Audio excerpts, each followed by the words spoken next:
Let's talk about God and time. It sounds pretty simple, right? We say God is eternal. But what if that one little word is, well, completely misunderstood? It turns out that word sits on a massive philosophical fault line, one that's sparked a debate that's been raging for centuries. Today, we're going to jump right into the middle of it. So, here's our game plan for this explainer. We'll kick things off by figuring out what eternal really means. Then we'll look at the two big camps. Is God inside or outside of time? From there, we'll dive deep into philosopher Richard Swinburne's arguments, think about what it means for a God who can relate to us, and wrap it all up by asking, why does any of this even matter? All right, let's start with the word that's causing all the trouble, eternal. We throw it around all the time, but its meaning is anything but settled. In fact, depending on how you define it, you land on one side or the other of a huge philosophical divide. And this gets us right to the heart of the whole thing. Does eternal just mean lasting forever within our timeline, or does it mean existing completely outside of time altogether? You see, the path you take here leads to two completely different ideas of what God is. So enter philosopher Richard Swinburne.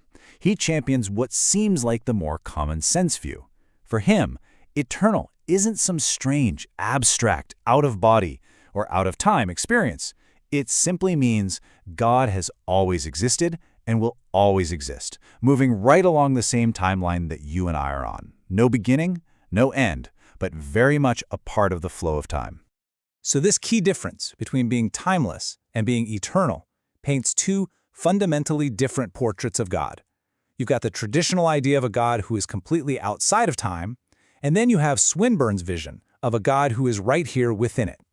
The traditional view, which got a huge boost from Greek philosophy, gives us a picture of a God who is timeless and totally unchanging, immutable, existing in a reality completely separate from ours. But Swinburne says, hold on.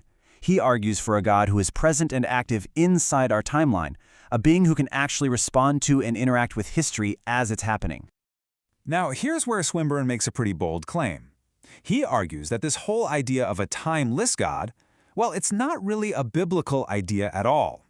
He says it was actually borrowed from Greek philosophy, especially from Plato and his idea of a perfect, unchanging reality that must, by definition, be timeless. So, you might be asking, why would you challenge a theological idea that's been around for centuries? Swinburne's answer is pretty straightforward. He thinks the original arguments for a timeless God were just wrong, flawed from the very beginning. He points back to the medieval philosophers, the scholastics. For them, for God to be perfect, God had to be absolutely unchanging. Any being that changed over time was, by definition, imperfect. So, to be perfect, you had to be above the whole messy business of time. Swinburne basically says that in their quest for this static perfection, they might have accidentally created a God who's disconnected from reality. So he builds his case on four main points. First, he says, a being that is totally static, completely unchanging, doesn't really have the qualities of a person.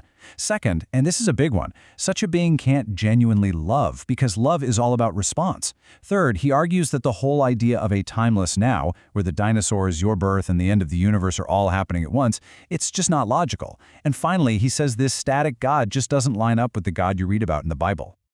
Okay, let's zoom in on that second point, because for Swinburne, this is really where the timeless view starts to crumble. He argues that when you take God out of time, you're left with a being that is fundamentally impersonal and, to use his word, lifeless. I mean, think about it. A being whose every thought and action was set in stone before the universe even existed can't genuinely react to you with sympathy or with anger. It's like watching a movie for the 100th time. The script is already written, the characters are just going through the motions, there's no real interaction happening. Just think about the most important relationships in your own life. They're all about that give and take, right? Action and reaction. Swinburne's point is that a timeless, unchanging God is literally incapable of that kind of dynamic connection, and because of that, incapable of what we really understand love to be. And he doesn't just leave it at philosophy. He turns to the Bible to back it up. Take the story of King Hezekiah. We see God make a declaration, but then Hezekiah prays, and what happens?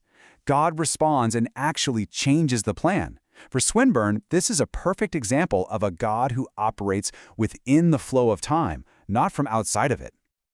So you see, this isn't just some abstract philosophical game. The choice between a timeless God and an eternal God has massive consequences for how we understand who God is and how God relates to our world. At the end of the day, It really boils down to two very different visions. Is God this perfect, static, crystal-like being that exists outside of time, completely unchanged by anything?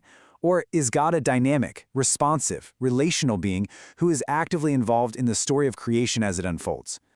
And that leaves us with the final, massive question, the one Swinburne really wants us to think about. What is true perfection?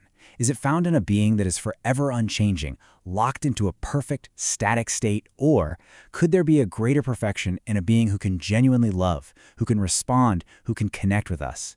The answer you choose, well, it really changes everything.